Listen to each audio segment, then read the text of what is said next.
नमस्कार दोस्तों, welcome R M education empowering aspirants. देखिए, पिछले वीडियो में जब मैंने मैथ्स के लिए हॉस्टल वार्डन के लिए बुक का नाम बताया था और उससे रिलेटेड किस टॉपिक को आपको अच्छे से तैयार करना है ये बताया था, तो उसमें मैंने कमेंट करके बताने के लिए बोला था कि आपको नेक्स्ट कौन से सब्जेक्ट का वीडियो चाहिए। तो उसमें बहुत से स्टूडेंट ने इंग्लिश के लिए बोला था, तो मैंने सोचा कि इंग्लिश 10 मार्क्स का है तो अपन लैंग्वेज को एक साथ कवर कर लेते हैं। तो आज की वीडियो में हिंदी और इंग्लिश, उसमें 2016 के हॉस्टल वार्डन के पेपर में कौन से टॉपिक से कितने क्वेश्चन आए थे वो आज हम लोग आज की क्लास में कवर करेंगे, आज की वीडियो में। उसके साथ साथ दूसरा मैं आपको ये भी बताऊंगा कि कौन से टॉपिक को आपको ज़्यादा ध्यान देके पढ़ना है, जो व्यापम में ज़्यादा पूछा जाता है। उसके अलावा मैं आपको ये भी बताऊंगा कि किस बुक से आपको तैयारी करनी है। तो हिंदी और इंग्लिश दोनों सब्जेक्ट को आज की वीडियो में हम लोग कवर करने वाले हैं, जो 20 नंबर का वेटेज रखता है आपके लिए। तो ध्यान से इस वीडियो को देखिएगा, आपका 20 नंबर का तैयारी बहुत आसानी से हो जाएगा और आपको एक आइडिया मिलेगा कि कौन से टॉपिक को ज़्यादा तैयार करना है, कौन से टॉपिक को बाद में तैयार करना है, कौन से को पहले तैयार करना है और किस बुक से तैयार करना है। अगर आपको वीडियो अच्छा लगे तो वीडियो को जरूर लाइक करिएगा, कमेंट सेक्शन में कमेंट करके जरूर बताइएगा कि वीडियो कैसा लगा, और टेलीग्राम चैनल जरूर ज्वाइन करिएगा। टेलीग्राम चैनल में इसका पीडीएफ मैं डाल दूंगा, तो वहां से आप इसको देख सकते हैं। तो शुरू करते हैं आज की वीडियो। सबसे पहले हम लोग इंग्लिश से स्टार्ट करते हैं। तो इंग्लिश में देखिए, 2016 का जो वार्डन का पेपर हुआ था, तो 2016 के हॉस्टल वार्डन के पेपर में आपका इंग्लिश से कौन से टॉपिक से कितना क्वेश्चन आया था वो हम लोग देखने वाले हैं। तो देखिए, सेंटेंस करेक्शन वाला एक टॉपिक है इंग्लिश में, सेंटेंस करेक्शन। इसमें क्या होता है, सेंटेंस करेक्शन वाले टॉपिक में दो टॉपिक आते हैं। एक तो एरर आता है, एरर। इसमें दो तरीके का सवाल आता है। एरर में आपको पूछ देगा, एक सेंटेंस दिया रहेगा, बताइए, 4 सेंटेंस दिया रहेगा। 4 सेंटेंस में आपको बोलेगा कि कौन से सेंटेंस में ग्रामेटिकल एरर है। ठीक है, कौन से सेंटेंस में क्या है, ग्रामेटिकल एरर है, ये बताइए बोलेगा। या फिर 4 सेंटेंस दे दिया रहेगा, ग्रामेटिकल एरर बताने बोलेगा, या फिर सेंटेंस करेक्शन का बोलेगा कि 4 सेंटेंस रहेगा, उसमें बोलेगा सबसे करेक्ट सेंटेंस कौन सा है। तो दो तरीके से आता है आपका क्वेश्चन। तो एरर इसी में आएगा ना, एरर वाला टॉपिक इसी में आ जाएगा। तो 3 क्वेश्चन पिछले बार एरर से आया था और 2 क्वेश्चन आया था सेंटेंस करेक्शन से। कौन सा करेक्ट सेंटेंस है ये बताइए करके। ठीक, तो इस तरीके से पूरे 5 सवाल यहाँ पे देखिएगा, आपको यही पहचानने के लिए बोला है। उसके बाद वन वर्ड सब्स्टिट्यूशन, एक क्वेश्चन आया था वन वर्ड से, मतलब आपको दिया रहेगा उसमें एक वर्ड में इसको क्या बोलते हैं, इस तरीके से आपको पूछेगा कि one word substitution, one word इसी को बोलते हैं, है ना। तो उसमें एक क्वेश्चन आया था। प्रीपोजिशन से पिछले बार एक क्वेश्चन आया था। एंटोनिम, सिनोनिम, इन दोनों को मिला के एक सिनोनिम का आया था, एक एंटोनिम का, एक सही जोड़ी मिलाव वाला क्वेश्चन आया था। तो उसमें से 2 क्वेश्चन बने हैं एंटोनिम सिनोनिम से। ये हर बार पेपर में आता है ना एंटोनिम सिनोनिम का।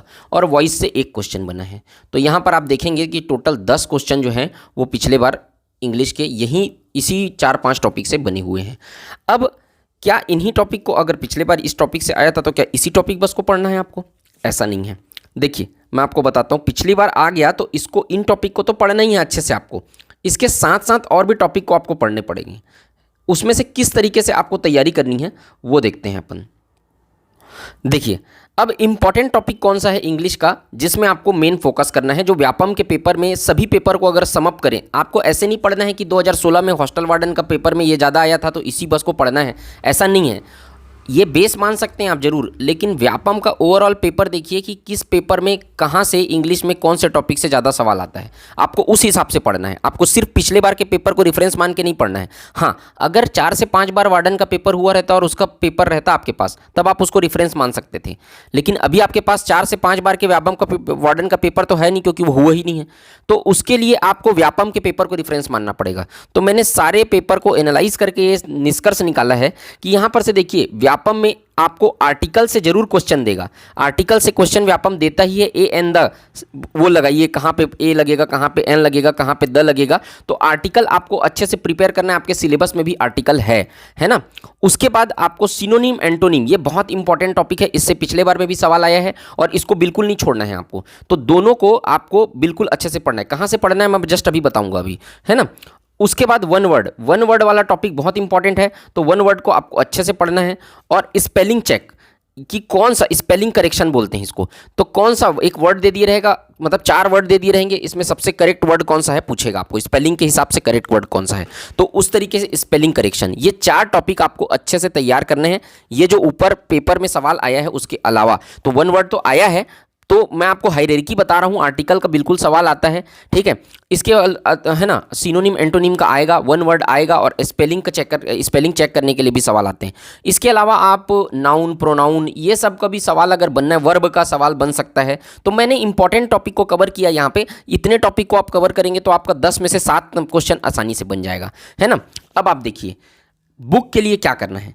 बुक, इसका सबसे अच्छा बुक है परफेक्ट इंग्लिश का एक बुक आता है, perfect English, VK. Sinha, by VK.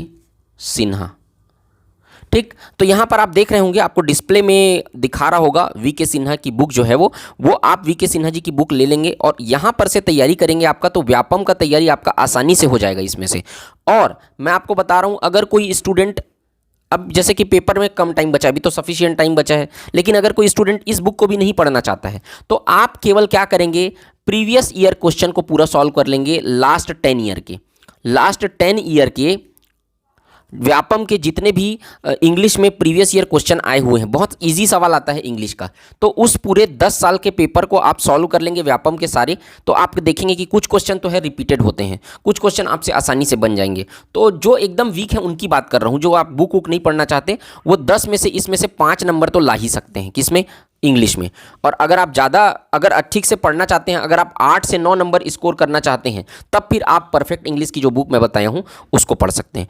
इसके अलावा आपको कोई बुक नहीं पढ़नी पड़ेगी। अगर किसी को और अगर कहीं बुक पढ़नी है तो लूसेंट की भी बुक पढ़ी जा सकती है। लूसेंट की जनरल इंग्लिश की जो बुक आती है वो भी अच्छी बुक है, लेकिन मेरे हिसाब से परफेक्ट इंग्लिश ज़्यादा अच्छी बुक है। बाकी लूसेंट की भी बुक आप प्रीफर कर सकते हैं, व्यापम की तैयारी उससे भी हो सकती है। तो आप देखिएगा, ज़्यादा बुक पढ़ने का जरूरत नहीं है, जो भी आप बुक पढ़ेंगे उसको अच्छे से पढ़िएगा और जो टॉपिक मैंने बताया है उसको अच्छे से तैयार करिएगा। अब हम लोग पहुँचते हैं हिंदी में।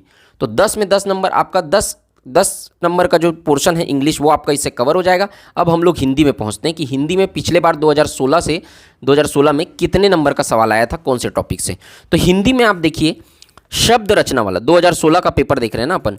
शब्द मतलब इसमें आ जाएगा आपका तत्सम, तद्भव, देशज, विदेशज। तत्सम, तद्भव, देशज, विदेशज। देखो देशज विदेशज में क्या आएगा, विदेशज, देखो देशज शब्द में कौन सा, जैसे लोटा, लोटा देशज शब्द है, उस तरीके का। तो आपको 4 ठो वर्ड दिए रहेगा, इसमें से पूछेगा कौन सा देशज शब्द है, कौन सा उर्दू शब्द है, कौन सा फारसी शब्द है, ठीक है।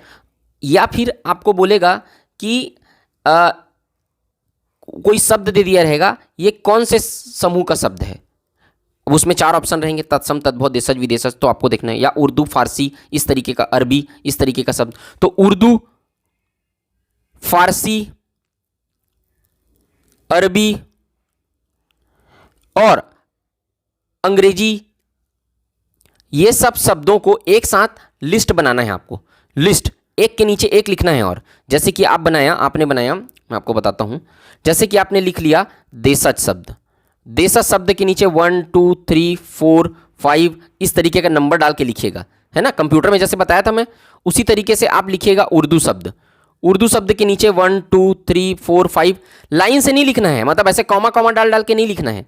उसको एक टेबल में ऐसे बना के रखिएगा और उसको क्या करना, आप रोज एक बार नज़र मारते जाना, 2-3 दिन के गैप में एक बार नज़र मारते जाना, एकदम रटना नहीं है आपको। मेन क्या करना है, इस तरीके से लिस्ट बना के उसको देखते रहना है। आपके नज़र से अगर गुजरा रहेगा तो 4 ऑप्शन में आपको लगाने के लिए बोलेगा तो आप आसानी से लगा लोगे। लेकिन होता यह है कि हम क्या कर लेते हैं, जैसे कि कोई भी शब्द है, उसको शब्द को ए शब्द, बी शब्द, सी शब्द, मतलब कोई भी, जैसे लोटा, तुलसी, राम, और कोई भी शब्द है जैसे देशज शब्द, विदेशज, तो उसको कॉमा कॉमा कर करके लिख देते हैं। ये एग्जांपल मैंने बताया है।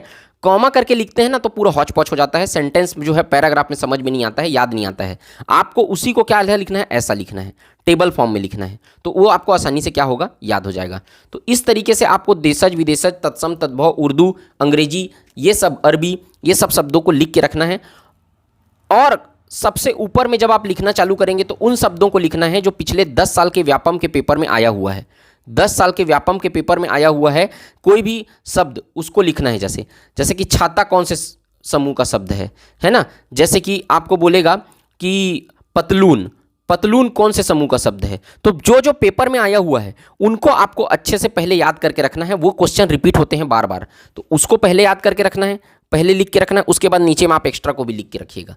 तौलिया कौन से भाषा का शब्द है। तो इस तरीके से मतलब जो प्रीवियस 10 साल के पेपर में आए हैं उनको पहले लिखना है, बाद को बाद में लिखना है।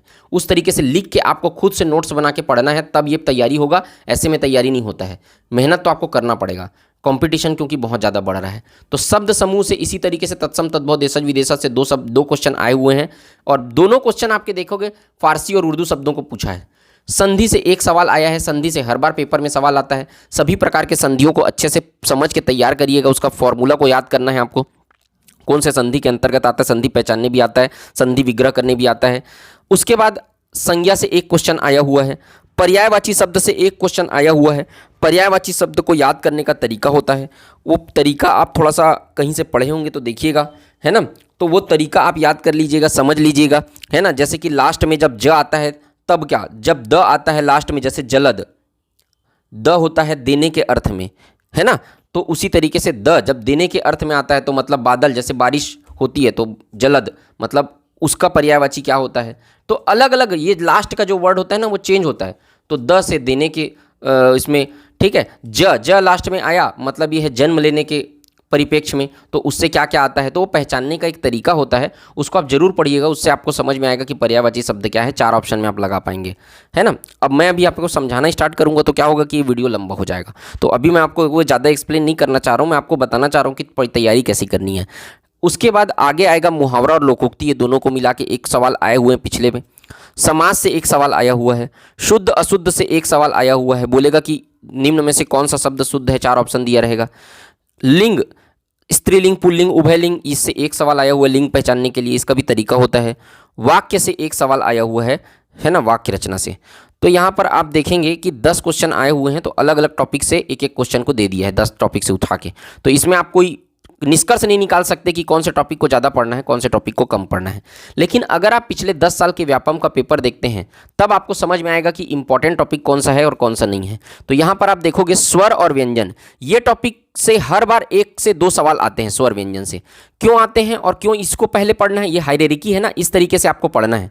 तो देखो इसको पहले पढ़ना है इसलिए क्योंकि ये स्वर व्यंजन जो है ना वो सबका बेस है। अगर आप स्वर और व्यंजन को नहीं पढ़े हैं तो आप बाकी टॉपिक को पढ़ेंगे तो आपको समझ में नहीं आएगा। स्वर और व्यंजन जो है वो पूरे हिंदी ग्रामर का बेस होता है, तो इसको आपको अच्छे से तैयार करके रखना है। कौन सा ह्रस्व स्वर है, कौन सा पश्च स्वर है ना। जो पूरा जो 12 खड़ी हम लोग पढ़ते थे उसका पूरा याद करके रखिएगा। कंठ का से निकलने वाला स्वर कौन सा है, तालु से निकलने वाला कंठ है ना, ओष्ठ से निकलने वाला शब्द कौन सा है, तो वो सब अच्छे से पढ़ के रखना है। और ये बेस है हिंदी का, तो इसको अच्छे से तैयार करना है। उसके बाद संधि, संधि जो है वो हर बार पेपर में आता है, एकदम फिक्स सवाल है संधि से आना सवाल। संधि विग्रह से आएगा, संधि विच्छेद से आएगा, या तो फिर संधि करने के लिए आएगा, या तो कौन सा संधि है पहचानने के लिए आएगा, लेकिन संधि से सवाल आना फिक्स है।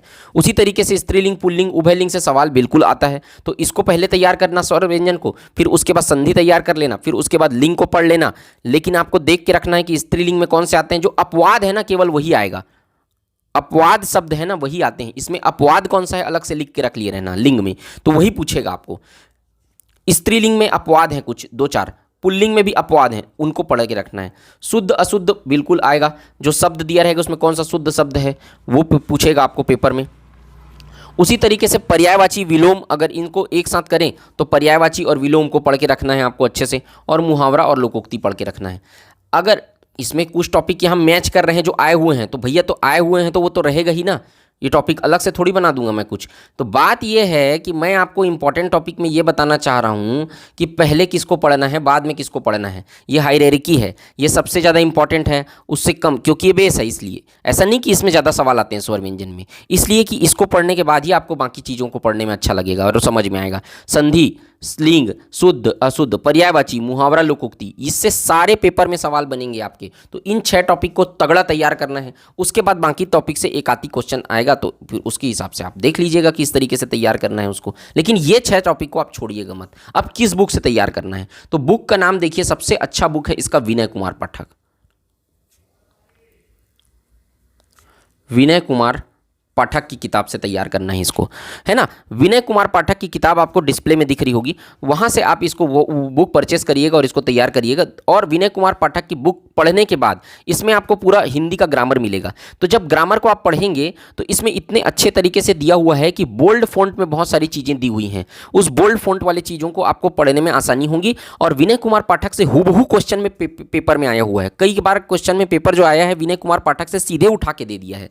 तो जैसे मैं आपको प्रूफ दिखाया था मैथ्स का पेपर में SD यादव से डायरेक्ट क्वेश्चन आए हुए हैं, उसी तरीके से विनय कुमार पाठक से डायरेक्ट क्वेश्चन आए हुए हैं पेपर में, व्यापम में, और PSC भी देता है इससे बुक।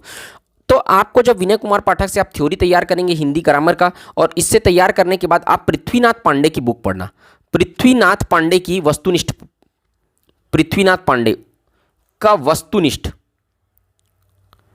वस्तुनिष्ठ मतलब क्वेश्चन आंसर के फॉर्म में पृथ्वीनाथ पांडे की एक बुक है, उससे आप क्या करिएगा, क्वेश्चन सॉल्व कर लीजिएगा। तो जितना आप क्वेश्चन सॉल्व करते जाएंगे उतना आपका कॉन्सेप्ट जो है वो क्लियर होते जाएगा।